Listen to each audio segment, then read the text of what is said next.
নমস্কার, শুভঙ্কর কয়াল ইউটিউব চ্যানেলের পক্ষ থেকে আপনাদের প্রত্যেকে জানাই স্বাগত। কয়েকটা খুব গুরুত্বপূর্ণ আপডেট রয়েছে। প্রথমত হাইকোর্টের নিয়োগ বন্ধ হয়ে গেল, যেটা কাঙ্ক্ষিতই ছিল।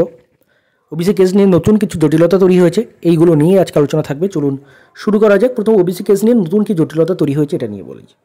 দেখুন, আপনারা জানেন সুপ্রিম কোর্টে ওবিসি কেস 4 মাসের জন্য পিছিয়ে গেছে।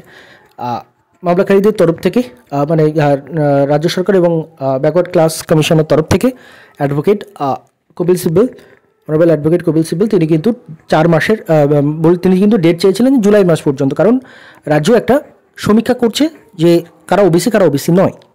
এবার এইটা নিয়ে নতুন জটিলতা তৈরি হয়েছে, এবং কেন তৈরি হয়েছে সেটা আমি আপনাদের বলি। প্রথমত, আমাদের রাজ্যের পপুলেশন আপনারা জানেন 9.5 কোটি 10 কোটির মতো। এবার তাদের সবার মধ্যে ওবিসি কারা সেটা খোঁজা হচ্ছে না। কারা প্রকৃত ওবিসি সেটা খোঁজা হচ্ছে না। কি হচ্ছে না, হাইকোর্ট যে 113টা সাবকাস্টকে ওবিসির আওতাভুক্ত থেকে বার করে দিয়েছে, তার যাদেরকে ওবিসি নয় বলে হাইকোর্ট ঘোষণা করে দিয়েছে তার অর্ডার কপিতে, তাদেরকে নিয়ে নতুন করে সমীক্ষা করা হচ্ছে যে তারা ওবিসি কিনা, এবং তাদেরকে আবার নতুন করে ওবিসিতে অন্তর্ভুক্ত করার একটা চেষ্টা চলছে। তো এই বিষয় নিয়ে যিনি ওবিসি কেসটা করেছিলেন হাইকোর্টে, সেই অমলচন্দ্র দাস, তো সেই অমলচন্দ্র দাস কিন্তু হাইকোর্টে একটা জনস্বার্থ মামলা করেছেন চিফ জাস্টিস টি শিবজ্ঞানমের অনারেবল চিফ জাস্টিসের হাইকোর্টে অনারেবল চিফ জাস্টিসের ডিভিশন বেঞ্চে, এবং এর দ্রুত শুনানি হবে, এবং এই জিনিসটা দেখা হবে যে আদৌ যে সার্ভেটা চলছে সেটা সঠিকভাবে চলছে কি না। টোটাল পপুলেশনের মধ্যে কারা ব্যাকওয়ার্ড ক্লাস সেটা খোঁজা হচ্ছে না, জাস্ট যেগুলো হাইকোর্ট বাদ দিয়ে দিয়েছে যে সাবকাস্টগুলোকে, তাদের মধ্যেই ব্যাকওয়ার্ড ক্লাস খোঁজা হচ্ছে। তো এইটা নিয়ে হাইকোর্টে খুব তাড়াতাড়ি একটা জনস্বার্থ মামলা উঠবে, এবং এটা আমার যেটা মনে হয় এটা খুব একটা খারাপ খবর নয়। কারণ এই বিষয়টা যদি আবার সেই 113টা সাবকাস্ট যেটাকে হাইকোর্ট বাতিল ঘোষণা করেছে তাদেরকে আবার সংরক্ষণ দিয়ে আবার যদি নতুন করে সব কিছু করা হয়, তাহলে আবার সেই কেস হবে, এবং আবার এটা সে বেআইনি ব্যাপার হয়ে দাঁড়াবে। হাইকোর্ট আবার বেআইনি ঘোষণা করবে, আবার সমস্ত নিয়োগ চলে যাবে।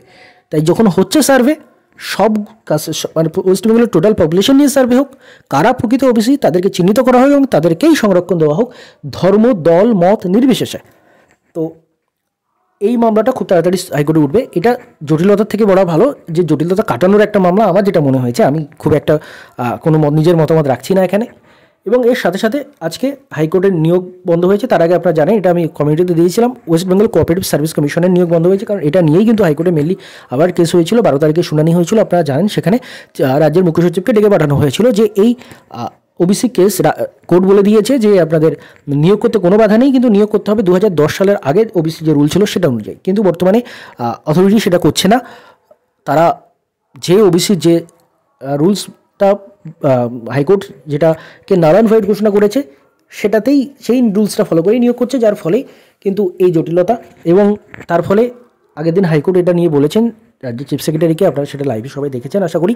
এবং তারপরই ওয়েস্ট বেঙ্গল কোঅপারেটিভ সার্ভিস কমিশনের এই নোটিফিকেশনটা স্থগিত করে দেওয়া হয়েছে, আপনারা ইতিমধ্যেই সবাই জানেন। আজকে সেদিন হাইকোর্টেও কিন্তু honourable chief justice honourable justice Mantha sir, উনি কিন্তু হাইকোর্টকেও খুব ভৎসনা করেছিলেন সেদিন, যে সরকার যে ভুলটা করেছে হাইকোর্ট সেই একই জিনিস করেছে, তাহলে হাইকোর্টের একই ক্যাটাগরিতে নেমে গেল, এবং হাইকোর্টের মর্যাদাও এখানে ক্ষুণ্ণ হচ্ছে বলে তিনি, মানে হাইকোর্ট যদি ভুল করে তাহলে আমরা অন্য কার বিরুদ্ধে অর্ডার দেবো ইত্যাদি কথা অনেক কিছু উনি বলেছিলেন সেদিন, আপনারা দেখেছেন। এবং তিনি হাইকোর্টের রেজিস্ট্রারকে ডেকে পাঠানোরও একটা কথা বলেছিলেন সেদিন, যতদূর আমার মনে পড়ছে। তো হাইকোর্টের এই নিয়োগটা নিয়েও উনি খুব ভৎসনা করেছেন, এবং যার ফল স্বরূপ হাইকোর্টের নিয়োগটা বন্ধ হয়েছে, কারণ হাইকোর্টের ক্ষেত্রেও কিন্তু এই ওবিসি রুলসটা ফলো করা হয়নি। কি বলা হচ্ছে দেখুন, ইন কানেকশন উইথ আজকের নোটিশ দেখতে পাচ্ছেন 21শে March 2025, in connection with the employment notice reference number এত 2024 ডেটের 24/12/2024, it is notified to all concerned that in view of the pending judicial proceedings, the ongoing recruitment process involving the filling of the vacancies of OBC A, OBC B categories of the original site establishment of this court be kept in abeyance until further order. স্থগিত করে দেওয়া হলো until further order, যতক্ষণ আসছে কোর্টের ততদিন পর্যন্ত এই নিয়োগটাও কিন্তু স্থগিত হয়ে গেল। এবার এটা নিয়ে অনেকে বিচলিত হবেন আপনারা, যে আপনারা এক্সাম দিয়েছিলেন, অনেকে পাস করেছিলেন, মেন্সের জন্য পড়াশুনো করছিলেন। দেখুন, আমি যেটা বলবো এটা খারাপ লাগতে পারে আপনাদের প্রাথমিকভাবে, এবং লাগাও উচিত সেটা, কিন্তু একদিক দিয়ে ভেবে দেখুন, যে রিক্রুটমেন্টের রুলস ফলো হচ্ছে না, সেই রিক্রুটমেন্ট আপনার চাকরি পেয়ে যাওয়ার পরেও এই রিক্রুটমেন্ট নিয়ে কেস হতো, আবার আপনি সেই ভুগতেন ব্যাপারটা নিয়ে। তো তার থেকে নিয়োগটা হওয়ার আগে ফ্রেশভাবে নিয়োগটা হোক এবং নিয়ম মেনেই নিয়োগটা হোক, এটাই মনে হয় ভালো আমার মতে।